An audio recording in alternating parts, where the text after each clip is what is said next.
عالی عالی. خوبه. سلام. امروز میخوایم در مورد یکی از قطعات مهم اسکرو صحبت کنیم، یعنی همون الکتروموتور یا دینا. الکتروموتور خیلی مهمه. چرا؟ چون اگر کار بیفته ایرندمون از کار میفته و عملا ما دیگه هوای فشرده ای نخواهیم داشت.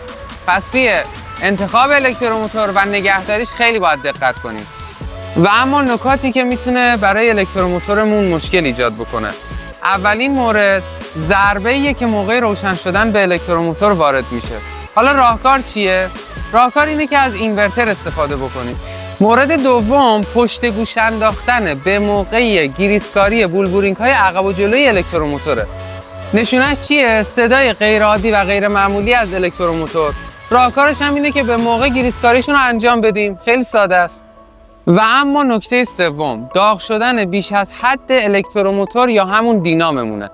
اول باید چیکار کنیم؟ میایم پروانه خنک کننده دینام رو چک میکنیم. اگر سالم بود به احتمال زیاد جریان برق نابرابره، که توی این حالت هم میریم کنتاکتور بیمتال رو چک میکنیم که ممکنه دچار مشکل شده باشه. نکته چهارم لرزش بیش از اندازه و غیر طبیعی الکتروموتور. در این حالت یا اینکه الکتروموتور و ایرندمون همراستا نیستن، یا اینکه تسمه‌ای که الکتروموتور رو به ایرند متصل کرده بیش از حد سفت شده یا ریگلاژ نشده. اگر سوالی دارید یا دوست دارید جزئیات بیشتری بدونید حتما برای ما کامنت بذارید.